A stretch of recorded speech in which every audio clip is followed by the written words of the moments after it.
मिलिए गर्टरूड और आर्नोल्ड से। ये छोटा सा पिगी आर्नोल्ड से थोड़ा ज्यादा समझदार है, और नहीं इसलिए नहीं कि उसके दिमाग में एक न्यूरालिंक चिप है, पर इसलिए क्योंकि वो यहाँ बस से आई है और हमारे रेड हेड बेवकूफ की तरह नहीं जिसने 1 घंटा गाड़ी खड़ी करने के लिए माफिया को $50 दिए हैं। इस कॉन्फ्रेंस में एलॉन मस्क बताएंगे कि एडवांस माइक्रोचिप को इन प्यारे से बंदरों के दिमाग में कैसे इंस्टॉल करना है और आने वाले समय में इंसान के दिमाग में। आर्नोल्ड, बंदर को अपनी चाबियों से चिढ़ाना बंद करो। देखा, बहुत बढ़िया। खैर, तुमने खुद ही छेड़ा था बडी। मुझे समझ नहीं आ रहा कि एलॉन ने अपने कॉन्फ्रेंस में इस बेवकूफ को क्यों बुलाया। साइंटिफिक नजरिए से न्यूरालिंक एक बहुत ही सिंपल सा डिवाइस है। ये इलेक्ट्रोड्स का एक सेट है जो दिमाग से इलेक्ट्रिकल इम्पल्सेस कंप्यूटर को भेजता है। पर तकनीकी नजरिए से देखें तो ये बहुत मुश्किल डिवाइस है। सोचो कि दिमाग एक उलझी हुई तारों की बड़ी सी बॉल है और आपको इसे ध्यान से बिना किसी चीज को खराब किए जोड़ना है। आर्नोल्ड, भागो, ये समय कार की पार्किंग के पैसे देने का है, नहीं तो टो ट्रक तुम्हारी गाड़ी ले जाएगा। हमें चिंपैंजी से जल्द चाबियां लेनी होंगी। ऐसे पार्किंग प्राइस के साथ तो आपको डॉलर स्टोर के रामेन से महीने के आखिरी तक काम चलाना होगा। मंकी सूट पहनो, इस तरह तुम ज्यादा लकी रहोगे। मेरे पर विश्वास करो। मुझे पता है इसमें से बदबू आ रही है, पर यह सिर्फ 5 मिनट के लिए ही है। एक और बार, तुम कर सकते हो। हे डूड्स, तुम आर्नोल्ड को कहाँ लेकर जा रहे हो? सिर्फ मैं ही उस पर एक्सपेरिमेंट कर सकता हूँ। एलॉन, प्लीज आर्नोल्ड के साथ प्यार से पेश आना। पर सच में मैं बात किससे कर रहा हूँ? मैं तो सिर्फ इस पागल के अंदर की आवाज हूँ। आर्नोल्ड के दिमाग का साइज भी प्राइमेट जितना ही है और इस वर्जन की चिप इस पर बहुत अच्छे से सूट करेगी। न्यूरालिंक और वाईफाई का शुक्रिया। आर्नोल्ड अब इस डिवाइस के दूसरे ऑनर से भी बात कर सकता है, अपने दिमाग के ख्यालों से। उसकी इंटरैक्शन करने की स्पीड भी बहुत तेज हो गई है। आर्नोल्ड, चलो भी, ध्यान लगाओ, तुम कर सकते हो। इंटरनेट से मंकी की साइन लैंग्वेज को डाउनलोड करो। मुझे यकीन था कि तुम सफल रहोगे आर्नोल्ड, पर मुझे नहीं पता था तुम पूरा दिन ले लोगे। मुझे लगा था तुम इतने बेवकूफ हो कि न्यूरालिंक चिप भी तुम्हारी मदद नहीं कर पाएगी, पर तुम उसे ऑन करना ही भूल गए बेवकूफ। तैयार हो जाओ, हम वापस जाने के लिए गर्टरूड के साथ बस ले रहे हैं। तुम्हारी कार पार्किंग की फीस भरने के लिए बेच दी, उन्हें इसमें $600 मिले। क्या तुम IQ टेस्ट दे रहे हो? इतने तनाव में मत रहो, ऐसे में तुम्हारे दिमाग का बचा हुआ टुकड़ा फट सकता है। ओह, तुम परेशान हो गए और दिखाना चाहते हो कि तुम्हारी बुद्धि बहुत तेज है। तुम अपने आप को बेवकूफ बना रहे हो। हालांकि मेरे पास एक आइडिया है। बहुत सारे न्यूट्रिएंट्स मिलने पर दिमाग अच्छे से काम करता है। ऐसा खून के बहुत तेजी से सर्कुलेशन के जरिए मिल सकता है। एड्रेनालाइन की एक शॉट तुम्हारी हार्ट रेट को 220 बीट प्रति मिनट तक बढ़ा देगी और कॉफी का 40वां कप सभी 350 देगा। अब चलो देखते हैं, हमने तुम्हारे दिमाग को अच्छे से नरिश्ड किया है। खैर, पर क्या होगा अगर हम आपके हार्ट कॉन्ट्रैक्ट की स्पीड 3 लाख टाइम्स पर सेकंड कर दें? आपकी नसों में खून साउंड की स्पीड से 20 गुना तेजी से दौड़ेगा। जाहिर है तुम्हारी सभी नसें और ब्लड वेसल तुरंत फट जाएंगी और तुम्हारा दिल दूसरी बार धड़क नहीं पाएगा। तो हम एक अपग्रेड करेंगे। हम तुम्हारे दिल को मोटर के साथ बदल देंगे और हम तुम्हारे खून को और चिपचिपा बना देंगे। अब ये पूरी अलग स्टोरी है। इस रूप में तुम एक सुपरमैन हो। बॉडी के सारे प्रोसेस 1000 गुना बढ़ जाएंगे। ये तुम्हारे जीवन का सबसे प्रोडक्टिव टाइम होगा। ऐसे दिमाग के साथ तुम गूगल से भी सफल कंपनी बना सकते हो, या आइंस्टाइन की ग्रेविटी की थ्योरी को रिफाइन कर सकते हो, या ह्यूमैनिटी को 100 साल आगे ले जा सकते हो। पर तुम्हारे एक्सेलरेटेड मेटाबॉलिज्म की वजह से तुम्हें अपना सारा समय टॉयलेट में बिताना होगा। पर चिंता मत करो, ये लंबे समय तक नहीं रहेगा। तुम्हारा शरीर ज्यादा से ज्यादा बस 2 घंटे का तनाव झेल सकता है और फिर तुम एकदम हारे हुए लग रहे हो। पर यह अच्छी बात है कि तुमने बहुत से लोगों को खुशियां दी हैं। रुको, क्या तुम कोमा में चले गए हो? तुम्हें देखकर लग रहा है कि तुम मर चुके हो। पर तुम अंदर से जिंदा हो। कोमा में आपको बाहर की बातों का पता नहीं चल पाता है। इसकी वजह से आप सबसे अच्छे के-पॉप फैन बन सकते हो और आप एक ही गाने को सालों तक सुन सकते हो। लोग कोमा में कुछ दिन के लिए भी रह सकते हैं और बहुत सारे सालों के लिए भी। एडवर्ड ओबारा 16 साल की उम्र में कोमा में गई थी और इस तरह से उसने 42 साल बिता दिए थे। पेशेंट के हिसाब से उनको कोमा के वक्त किसी अजीब तरह का एहसास होता है।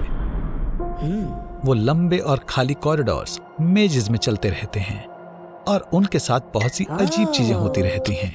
कोमा की डिग्री को ग्लासगो कोमा स्केल से नापा जाता है, जिसमें 15 पॉइंट पर आप पूरी तरह ठीक हो जाते हो और 3 पॉइंट पर आपका ब्रेन डेड हो जाता है। आर्नोल्ड, वो मशीन बंद करने वाले हैं। उठ जाओ, मैं तुमसे वादा करता हूँ तुम्हारे ऊपर कोई एक्सपेरिमेंट नहीं होने वाले हैं। टनल के अंत में लाइट जरूर मिलेगी। चलो आर्नी, तुम ये कर सकते हो। मैंने कभी नहीं सोचा था कि मैं ऐसा कहूंगा, बस तुमने सच में मेरी चिंता बढ़ा दी है। तुम्हें कैसा महसूस हो रहा है? क्या तुम क्लिंगन भाषा में बात कर रहे हो? तुम उन लोगों में शामिल हो चुके हो जो कोमा के बाद अपनी भाषा को भूलकर पूरी तरह से नई भाषा बोलना शुरू कर देते हैं। पर कोमा के बाद मिट्टी खाने लगे हो? ये कुछ नई बात है। तुम कितने अजीब भुलक्कड़ बन चुके हो। पर बधाई हो, तुम्हें तुम्हारे 10 मिलियन व्यूज मिल चुके हैं और आज वो एक शानदार एक्सपेरिमेंट करने वाला है। ऐसा लगता है कि इलॉन मस्क ये पता लगाना चाहता है कि क्या हम इंसान में टेलीपैथिक एबिलिटीज डेवलप कर सकते हैं।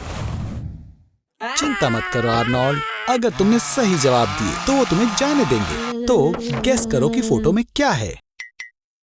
गलत। और इसमें नहीं। सही से करो यार। इस तरह के एक्सपेरिमेंट 1950 में यूएसए में किए गए थे। उनका गोल था सोल्जर्स में अनोखी एबिलिटीज डालना ताकि वो कोल्ड वॉर में बढ़िया तरीके से लड़ पाएं। टेस्ट के लिए एलएसडी दिया गया क्योंकि एलएसडी न्यूरल कनेक्शन की एक्टिविटी को बढ़ाता है। आर्नोल्ड, अपने आप को संभालो। रैट भी उससे तेज सीखता है। खैर, ये सच है, ये कोई नॉर्मल रैट नहीं है। उसके दिमाग में एक चिप है।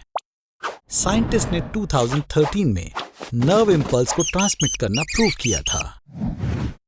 रैट अलग अलग शहरों में थे, लेकिन उन्होंने एक साथ काम किया, उनके दिमाग में लगे इलेक्ट्रोड और इंटरनेट की बदौलत। ऐसा लगता है कि इलॉन मस्क एक साथ टेलीपैथी डेवलप करने के सभी अलग अलग तरीकों को अपनाने की कोशिश करने लगा है। आर्नोल्ड, रुको, तुमने अभी तक अपनी नई स्किल आजमाई नहीं है दोस्त। माइंड रीडिंग के बहुत फायदे हैं। अब लोग तुमसे कुछ नहीं छिपा सकते, लेकिन मुझे तुम्हें वार्न करना होगा। उनकी सोची हर बात तुम्हें पसंद नहीं आएगी। रिश्तों में इसका फायदा भी है। तुम तुरंत जान सकते हो कि तुम्हारा पार्टनर तुमसे सच में प्यार करता है या नहीं। तुम जानवरों की भाषा समझ सकते हो और तुम अपना परफेक्ट मैच ढूंढ सकते हो। लेकिन क्या होगा अगर सभी लोग एक दूसरे के दिमाग को पढ़ सकें? झूठ या फरेब के बिना एक दुनिया, या शायद नहीं। हे मिस्टर, नाराज मत होना अगर उसने सोचा कि तुम्हारी नाक बहुत लंबी है। हे भगवान, ये तो मुसीबत है। नहीं आर्नी, रुको, ये क्या हो रहा है? सब कुछ अजीबोगरीब लग रहा है। असली चीजों और वर्चुअल चीजों में फर्क करना आजकल काफी मुश्किल होता जा रहा है। ओह, डेजा वू। शांत हो जाओ।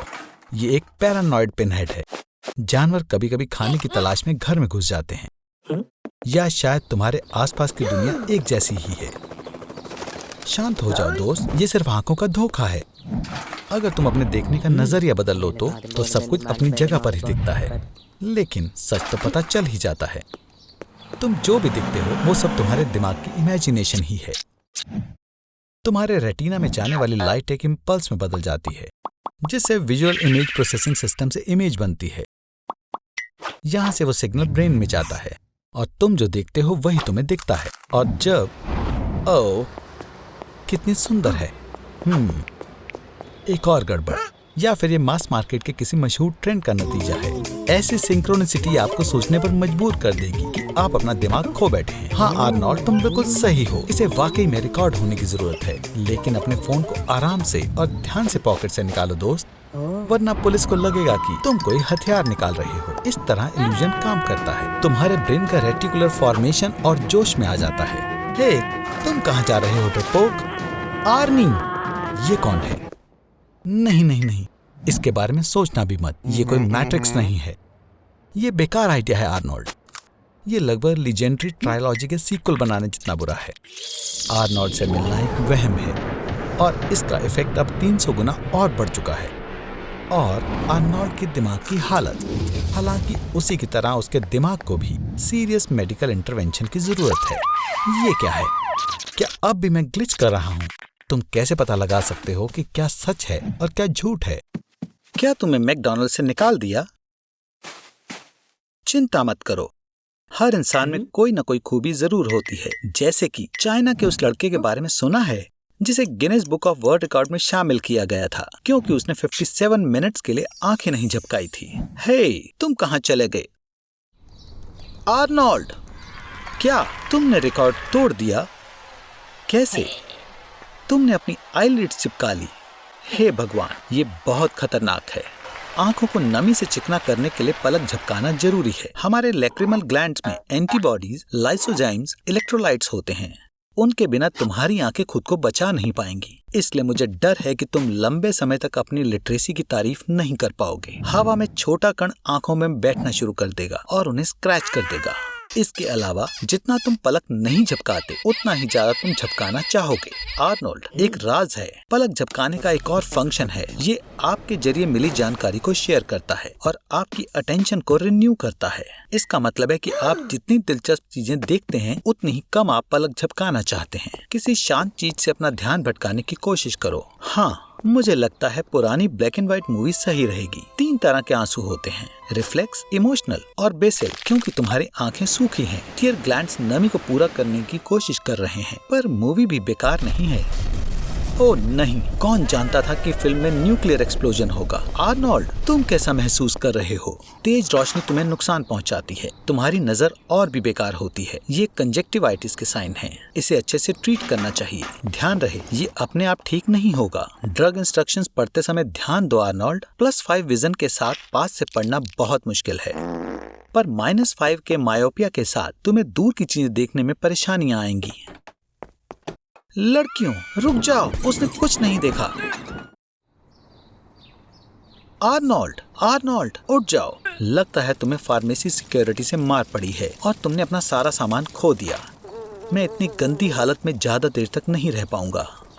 जाने के लिए ताकत नहीं है। एडेनोवायरल कंजक्टिवाइटिस के सिस्टम जैसी भयानक सिमिलैरिटी। ये तब होता है जब रेटिना फट जाता है और उसमें वायरस आ जाता है। आर्नोल्ड, उठो, इसमें फोड़े हो जाएंगे और रेटिना फट जाएगा। तुम हमेशा हमेशा के लिए अंधे हो सकते हो। तुम चारों ओर लाइट के इस हैलोस को देख रहे हो। भगवान का शुक्र है, लगता है किसी ने एम्बुलेंस को फोन कर दिया। फिर से क्या हो गया? आर्नोल्ड, ये भूत नहीं है, ये डॉक्टर हैं।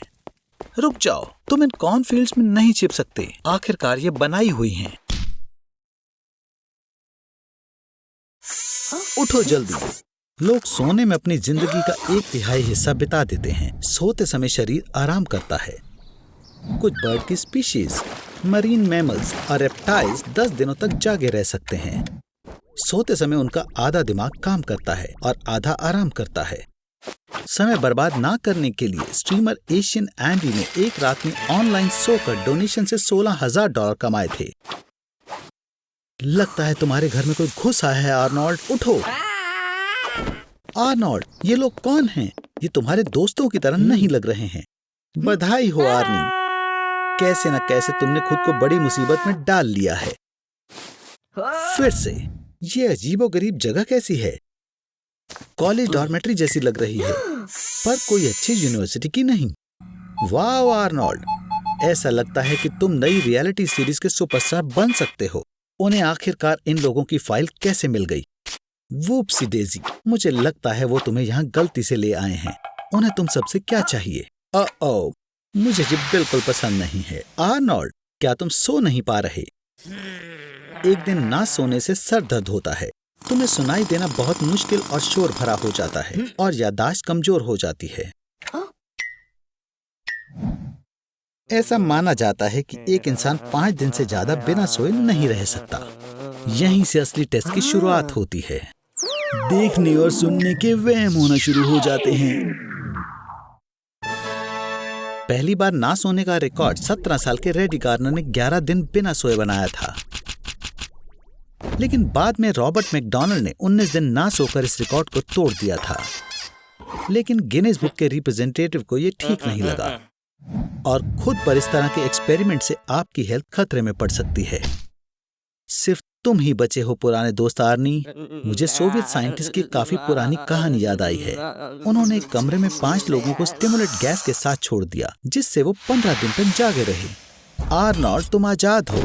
मैं समझ सकता हूँ तुम घर जाना चाहते हो और एक अच्छी नींद लेना चाहते हो, लेकिन ऐसा लगता है कि तुम्हें पास के शहर में जाने के लिए 30 दिन और बिना सोए रहना होगा।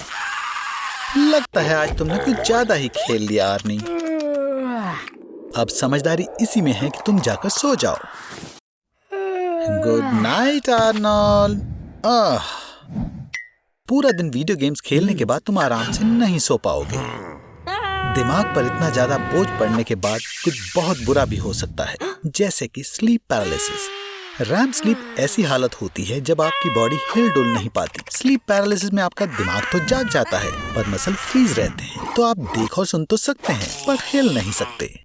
ऐसी हालत में आपको वहम होने लगते हैं और ऐसा लगता है कि कोई मॉन्स्टर आप पर बैठा हो, पर ऐसा ज्यादा देर नहीं रहता। क्या हुआ आर्नी?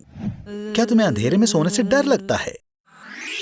धरती पर लगभग 10% लोगों को निक्टोफोबिया होता है, मतलब अंधेरे का डर। साइंटिस्ट का मानना है कि ये एक जेनेटिक दिक्कत है। हमारे पूर्वजों को डर रहता था कि रात में जंगली जानवर उन्हें खा न लें, इसीलिए अपने आप ही हमारा दिमाग अंधेरे में डरावनी चीजें सोचने लगता है। ओह, लगता है उस खिड़की के पीछे कोई है। हाँ, दुनिया में अगर सबसे बड़े डरपोकों की रैंकिंग होगी तो आर्नोल्ड तुम फर्स्ट आओगे। ये सारा डर हमारे दिमाग में एमिग्डाला में शुरू होता है। ये डर की फीलिंग इस छोटी सी 1.5 सेंटीमीटर जितनी जगह से शुरू होती है। कुछ ऐसे असली केसेस भी हैं जहां लोगों का एमिग्डाला अर्बक वाइट नाम की बीमारी की वजह से खराब हो गया, जिससे हमेशा के लिए डर लगना ही बंद हो जाता है। पर तुम्हारे मामले में ऐसा बिल्कुल नहीं है आर्नोल्ड।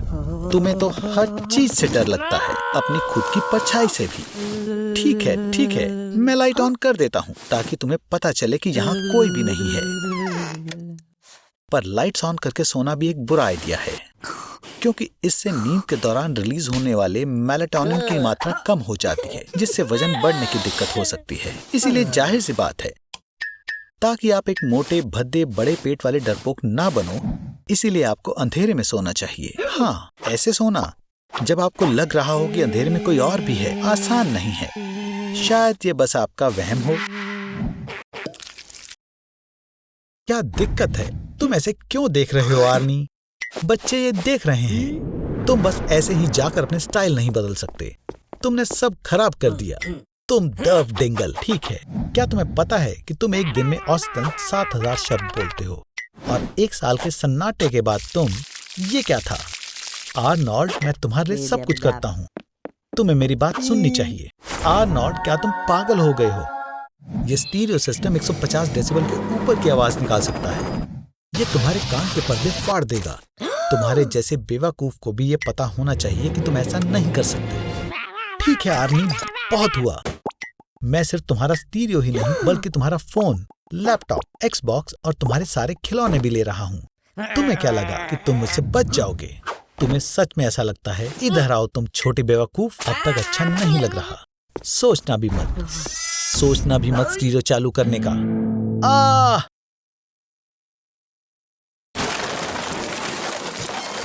ये क्या था? आर्नोल्ड, अगर तुमने ऐसा कुछ भी फिर से किया, हम एक नई वीडियो बनाएंगे। क्या होगा अगर हम एक जिंदा इंसान को 1000 टुकड़ों में काटेंगे? बहुत हुआ, अब खुद को साफ कर लो। 1 साल के सन्नाटे के बाद तुम्हारी आवाज में काफी अंतर आ जाएगा। हमारी आवाज को हमारा दिमाग ट्यून करता है, हमारी सुनने की शक्ति पर निर्भर करते हुए। और 1 साल के अंदर तुम्हारे कान भूल जाएंगे कि पहले तुम्हारी आवाज कैसी थी। और इसके अलावा इतने बड़े सन्नाटे के बाद बात करने में दर्द होगा। बिना एक्सरसाइज के तुम्हारी वोकल कॉर्ड्स कमजोर पड़ गई हैं और फेफड़े हवा की कमी से जल्दी कमजोर पड़ गए हैं। तुम अलग लग रहे हो आर्नोल्ड, तुम ठीक तो हो? तुम बदल गए हो। याद रखना, तुम मुझसे हमेशा बात कर सकते हो। लगता है किसी ने कल रात काफी मजे करे हैं और लगता है कि अभी तुम्हारा दिमाग भी तुम्हारे कमरे की तरह ही खराब हो रखा है। तुम्हें सच में कुछ याद नहीं है? आर्नोल्ड, क्या ये सच है? कल रात आखिरकार तुम सच में एक असली मर्द बन गए। मुबारक हो आर्नोल्ड, ये तुम्हारा पहला अल्कोहल इंटॉक्सिकेशन है और ये तुम्हारी नई दोस्ती के पहले बुरे परिणाम हैं। आर्नोल्ड, तुम्हारे नए दोस्त के साथ मुलाकात करना चाहोगे? खैर, मैं समझ गया। बिल्कुल, अगर तुम्हें करना है तो कोई नहीं रोक सकता। ओह आर्नोल्ड, क्या तुम इस इवेंट को सच में पूरी जिंदगी याद रखना चाहते हो? कम से कम तुम्हारे पास अपने दोस्तों को बाद में बताने के लिए कुछ है। जैसा कि तुम देख सकते हो, अल्कोहल इंटॉक्सिकेशन सिर्फ तुम्हारी सेहत के लिए ही नहीं बल्कि बैंक अकाउंट के लिए भी बुरा है। ओह, कल रात तुम कुछ ज्यादा ही छा गए थे आर्नोल्ड। तुम पार्टी के किंग बने हुए थे। तुम्हारा दांत कहाँ है? क्या कुछ याद आया? कुछ नहीं। आर्नोल्ड, तुम्हें शायद पता नहीं है, पर ज्यादा पी लेने से फालतू में ज्यादा गुस्सा आता है और जरूर तुम्हें उसकी कीमत चुकानी पड़ी। ओह, तुम्हें इसका इलाज मिल गया। एस्पिरिन लेने की बारी है। ओह रुको, नहीं, तुम अपनी फर्स्ट एड किट समेटना भूल गए। पर सच में आर्नोल्ड, ये सब परेशानियां सिर्फ तुम्हारे दिमाग में ही हैं। मिनरल वाटर एक कमाल की चीज है। तुम डिहाइड्रेटेड हो, तुम्हें बस अपने शरीर में पानी की मात्रा बढ़ानी है। जकूजी में क्या कर रहे हो? मैं समझ गया, तुम अब ड्रिंक करना छोड़ना चाहते हो, पर पानी नहीं। तुम्हें ऐसा तो नहीं लग रहा था ना कि हैंगओवर से बचना आसान होगा? यह लग रहा था। कोई स्पीलबर्ग को कॉल करो, हमारे पास नए जॉस के लिए प्लॉट है। क्या हुआ आर्नोल्ड, क्या तुम एम्बुलेंस को बुला रहे हो? तुमने स्वादिष्ट पिज्जा खाकर अपनी एनर्जी वापस लाने का फैसला किया है, पर तुम एक बात तो भूल ही गए, बदबूदार सांसें। ये एथेनॉल के वो डिके प्रोडक्ट हैं जो लिवर का काम खत्म होने के बाद बॉडी में आते हैं। उनमें से एक है एसिटिक एसिड, जिसकी बहुत बुरी बदबू होती है। हे आर्नोल्ड, तुम पक्का खाने के बाद सोना चाहते हो। बदकिस्मती से नींद के बारे में भूल जाओ। अल्कोहल पीने से सेरेब्रल फंक्शंस ठीक से काम नहीं कर पाते। जैसे ही तुम सोने लगते हो तो तुम्हारे सेरेबेलम में और नई चीजें स्टोर नहीं हो पाती और वो सेरेब्रल कॉर्टेक्स को गलत डाटा भेजने लगता है, जिससे तुम्हें चक्कर आने लगते हैं। बेचारा आर्नोल्ड, तुम्हें देखकर ही दया आ रही है। मैं तुम्हें एक छोटी सी सलाह देना चाहता हूँ। इस वक्त एक कप चाय तुम्हारे बहुत काम आएगी। एक गर्म कंबल में खुद को लपेटो और इतनी गहरी नींद में सो जाओ कि कोई प्रिंस तुम्हें किस करके भी ना उठा सके। ये क्या है? एक कॉन्ट्रैक्ट?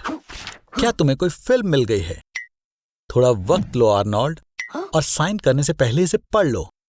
मुझे लगता है तुम अपने कानों के बीच में जो खाली जगह है उसे किराए पर देकर काफी पैसे कमा सकते हो, है ना आर्नोल्ड?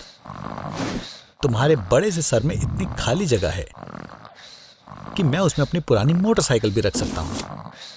आर्नोल्ड, इस रोल के लिए लगता है तुम्हें अपना वजन 3 गुना बढ़ाना होगा। एक्टर्स को अपना रोल निभाने के लिए कम समय में वजन घटाना और बढ़ाना पड़ता है। क्रिश्चियन बेल को 2008 से 2013 तक 9 बार वजन घटाना पड़ा था और 30 किलो वजन बढ़ाना भी पड़ा था, जो कि 66 पाउंड होता है। जल्दी वजन बढ़ाने के लिए बड़ी प्लेट इस्तेमाल करो। इससे ज्यादा खाना भी कम लगेगा। बहुत ज्यादा स्नैक्स खाओ आर्नोल्ड, जैसे ड्राई फ्रूट्स, नट्स और पीनट बटर सैंडविचेस, और डेजर्ट मत भूल जाना। आर्नोल्ड, लगता है वजन बढ़ाना तुम्हारा सीक्रेट टैलेंट है। तुम इसमें बहुत अच्छे हो। खैर, जल्दी ही तुम लीड रोल करने के लिए तैयार हो जाओगे। तुम स्टार बन जाओगे। तो इसलिए इन्हें ज्यादा वजन वाला एक्टर चाहिए था। बहुत बुरा हुआ आर्नी, लगता है तुम्हारी मेहनत बेकार हो गई और तुम्हें घर जाने लायक पैसे भी नहीं मिले। तो तुम पैदल जा रहे हो क्या आर्नोल्ड? हे आर्नोल्ड, क्या तुम ठीक हो? ज्यादा वजन के कारण तुम्हारी हड्डियां कमजोर हो रही हैं। हमें तुम्हारा बॉडी मास इंडेक्स नापना होगा, 152 सेंटीमीटर्स और 93 केजी। तुम्हारा BMI 40 से भी ज्यादा है और ये बहुत बुरा है दोस्त। तुम्हें मदद की जरूरत है। ये लो, इस नंबर पर कॉल करो। मेरे दोस्त तुम्हें खास जगह ले जाएंगे।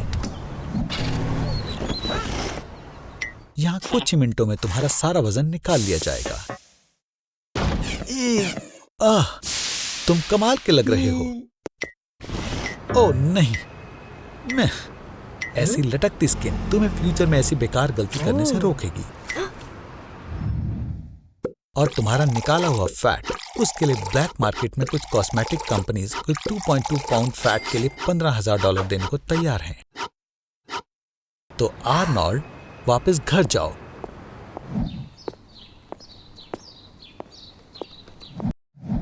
लगता है आर्नोल्ड परेशानी में है। Good morning Arnold. मैं देख सकता हूँ कि तुम्हारे दिन की शुरुआत काफी अच्छे से हो रही है। मुझे लगा नहीं था कि मैं ये कहूँगा, पर मुझे तुम्हारे लिए काफी बुरा लग रहा है आर्नोल्ड। और मैं किसी को जानता हूँ जो तुम्हारी मदद कर सकता है। डॉक्टर जॉ के पास एक सीक्रेट फार्मूला है जो किसी भी दर्द को कम कर सकता है, पर तुम्हें आम लोगों से ज्यादा एनेस्थीसिया की जरूरत पड़ेगी। ये सब तुम्हारे जीन्स की वजह से, जिसने तुम्हें तुम्हारे लाल बाल दिए हैं। हमारा शरीर बहुत सारे सेल से बना है। उनके आपस में इंटरैक्ट करने के सेल मेम्ब्रेन में एक खास प्रोटीन होता है, ion channels. Ion channel senses के लिए गेट की तरह है।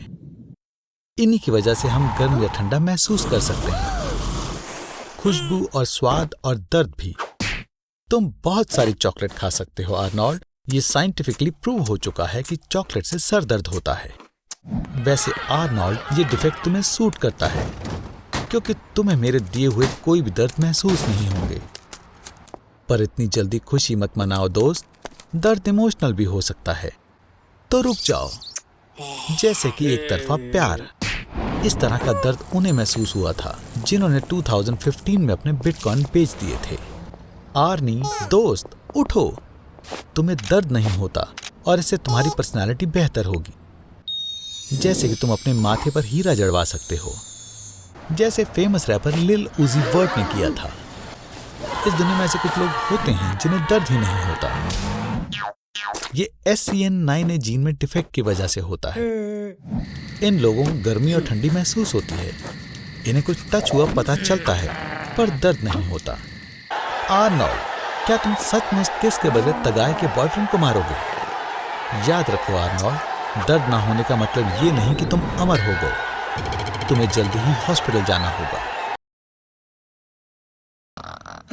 आर्नोल्ड, उठो। मेरे पास तुम्हारे लिए एक सरप्राइज है। जरूर तुम जानते होगे कि मैं तुम्हारे सोशल फोबिया से लड़ने में तुम्हारा साथी हूँ। तो मैंने तुम्हारी मदद के लिए तुम्हें लोगों से दूर ले जाने की सोची थी। साफ साफ बोलूं तो माउंट एवरेस्ट के ऊपर। इस पहाड़ का दूसरा नाम चोमुलुंगमा है और वो इस प्लेनेट अर्थ का सबसे ऊंचा पॉइंट है। वैसे बस बता रहा हूँ, पर तुम्हें मुझे $50,000 देने हैं। ये वहाँ तक जाने का एवरेज प्राइस है। वहाँ ऊंचाई पर गुजारा करने के लिए तुम्हें टॉप लेवल के सामान की जरूरत पड़ेगी, क्योंकि वहाँ बहुत कम ऑक्सीजन और ठंड होती है। नीचे जाओ जल्दी, कम से कम 1 किलोमीटर तो जाओ। जल्दी करो आर्नोल्ड, पर जितना धीरे हो सके उतना धीरे उतरना। वहाँ सामान्य ऑक्सीजन की सिर्फ 1/3 ऑक्सीजन होती है। अपनी ताकत बचाने की कोशिश करना। हवा की कमी की वजह से दिमाग भी समय का अंदाजा सही नहीं लगा पाता। 3 घंटे में सिर्फ 5 मीटर उतरना मुझे तो काफी धीरे लग रहा है। किस्मत से ऊपर हवा भी 200 मीटर प्रति सेकंड तक पहुँच जाती है और उससे हमें मदद मिल सकती है। तुम बस 3 मिनट में 8 किलोमीटर उड़कर चले जाओगे, पर सावधान रहना, तुम्हारे रास्ते में चट्टानें आ सकती हैं। तुम्हारी किस्मत अच्छी थी, तुम कचरे में आकर गिर गए। एवरेस्ट के यात्री पहाड़ पर इतना कचरा छोड़ जाते हैं कि सरकार ने 1 किलोग्राम कचरा इकट्ठा करने पर $2 का इनाम रखा है। मुझे लगता है तुम मेरे $50,000 चुकाने की कोशिश कर रहे हो। आर्नोल्ड, इतनी तेजी से सांस लेने की कोशिश ना करो। -60 डिग्री सेल्सियस में तुम्हारे लंग्स भी सूखने लग जाते हैं। पहाड़ों की खांसी इतनी खतरनाक होती है कि तुम्हारे रिब्स भी टूट सकते हैं। मुझे माफ करना आर्नोल्ड, पर क्लाइंबर्स माउंट एवरेस्ट से लाशों को नहीं हटा सकते। ये नामुमकिन है। इसके बजाय वो लाशों का इस्तेमाल माउंटेन पीक की ऊंचाई नापने के लिए करते हैं। खैर आर्नोल्ड, कम से कम तुम्हें कुछ जरूरी काम करने को तो मिला। मुझे लगता है तुम यहाँ आकर बहुत खुश हो दोस्त, खासकर जब तुम एक जमा देने वाली ठंडी जगह से आए हो। पर मुझे लगता है कि तुम इसके कुछ ज्यादा ही मजे ले रहे हो। हेलो आर्नोल्ड, तुम्हें ऑक्सीजन की कमी की वजह से भ्रम दिखाई देने लगे हैं और कोई तुम्हें कैंप फायर तक ले आया। मुझे खुशी है कि तुम उठ गए, पर हमें अभी भी 6 किलोमीटर और चलना है। बदकिस्मती से मुझे नहीं लगता कि तुम्हारे पास घर जाने जितनी ताकत बची है। पर रुको आर्नोल्ड, मेरे पास एक आइडिया है। तुम मार्को से फ्रेडी का कमाल दोहरा सकते हो।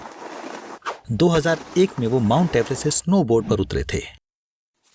मुझे तुम पर विश्वास है आर्नोल्ड।